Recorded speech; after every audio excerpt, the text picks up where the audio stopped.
que a seleção brasileira significa para você? Eu acho que é uma identidade. Assim, eu na minha carreira eu fui a 118 países, eu viajei muito e você falar que é brasileiro é falar de seleção brasileira. Não é falar não é de falar de música, embora a música brasileira seja muito conhecida fora, não é para falar de mulher, embora as mulheres brasileiras sejam famosas também muito lá fora pela beleza, enfim. Mas realmente eu acho que a identidade nossa no mundo é a seleção brasileira. É amarelinho, É a né? amarelinha, é essa camisa. Então, realmente, e para mim, então, e até em momentos assim mais delicados, tipo guerra, etc e tal, ser brasileiro sempre me ajudou muito, queria.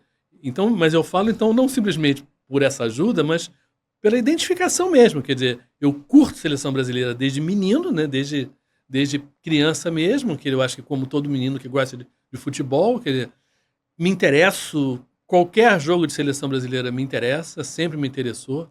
Isso eu não posso dizer, digamos assim, tanto de futebol como um todo. Eu, digamos assim, eu acho que eu cobri tanto futebol na minha vida que hoje em dia a minha relação com o futebol ela tá um pouco menor do que já foi, mas de seleção brasileira não. Eu mantive essa paixão.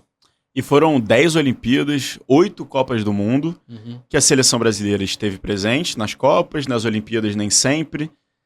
Você passou por um tempo também que não necessariamente você estava acompanhando a seleção brasileira, mas estava na Copa. Uhum. E eu quero saber como era ser brasileiro nesses momentos, justamente isso que você está falando agora. Como era chegar nesses países sendo brasileiro, estar cobrindo um rival da seleção brasileira sendo brasileiro. Olha, numa Copa do Mundo, isso foi uma coisa que eu inventei em 94, foi a primeira Copa do Mundo que eu pensei, poxa, eu acho que o brasileiro se interessa muito sobre o adversário. Contra quem a gente vai jogar? Quais são os melhores jogadores? Como é que eles são? Qual é a cultura futebolística deles? E eu achava legal porque cobrir seleção brasileira do jeito que o Tino cobriu, do jeito que antes o Tomé, depois o Mauro Naves, enfim, tantos outros colegas que cobriram, a seleção brasileira no dia a dia ela é um pouco rotineira, ela tem uma coisa que é um pouco igual demais.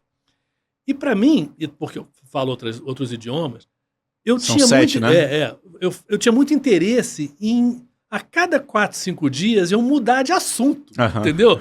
Porque a cada 4, 5 dias eu ia falar com outra realidade, outro país, outra cultura, outros jogadores, e eram histórias muito legais. E eu sabia que essas histórias, agora, para a TV Globo, no caso, assim, a primeira matéria mais importante seria a matéria da seleção. Mas a segunda matéria seria o adversário da seleção. Claro. Então, e eu achava que eu podia nessa hora também falar não só do futebol, mas também da cultura, do jeito deles, que eram coisas que eu também me interessava. Então, eu fiz isso muito tempo. Muitas Copas, para mim, foram um pouco cobrir mais os adversários do que propriamente a seleção brasileira. Mas todo jogo da seleção eu tava, porque eu tava junto Com o com o adversário. adversário e torcendo contra, obviamente, o adversário. Obviamente. Mas vendo ali o outro lado, né?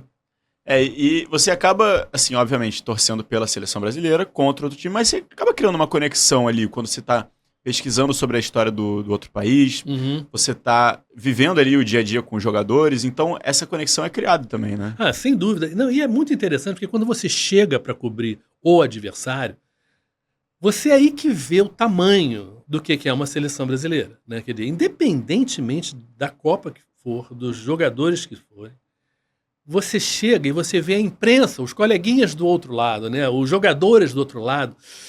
Obviamente, se a gente está preocupado, imagina eles. Imagina Né? eles. Quer dizer, sempre eu falava isso, queria, poxa, a gente está preocupado, eles estão vendo as estrelinhas, eles estão vendo a tradição, né? A quantidade de craques que a gente já produziu. Quer dizer, então, o respeito que você representava naquela hora, né? De estar ali, eu me lembro de fazer um jogo Brasil e China, né? Foi a única vez que a China foi para a Copa do Mundo, foi em 2002, né? Foi o segundo jogo da gente.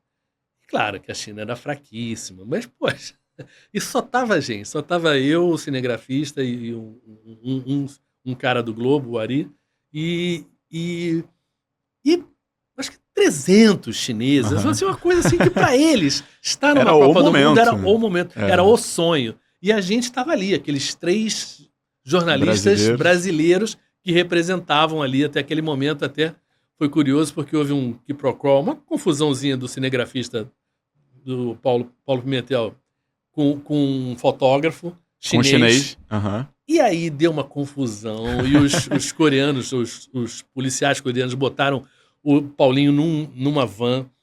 Tirando ele dali. Tirando ele dali, mas a van cercada pela chinesada, pedindo sangue. Né? Até que o Paulinho se acalmou, etc e tal, foi lá, falou com o cara, etc e tal, e aí, pô, se abraçaram. Pô, isso, na China, foi a grande matéria. Todos os jornais chineses. Eram 2 dias antes do jogo, coisa assim. O técnico da China era o Bora Milutinovic, que era o sérvio, né? Que foi técnico dos Estados Unidos, do México, enfim, de vários países, várias Copas ele foi técnico. E eu, quando aconteceu a confusão, eu pedi a ajuda dele, ele falou: "No se peleen com chinos, são muitos, né? Não se briga com os chineses, e são muitos." E realmente. Mas tinha essa graça de você chegar e, de fato, ser visto, né? Querer como um pouco um representante da seleção brasileira antes da seleção, do jogo em si.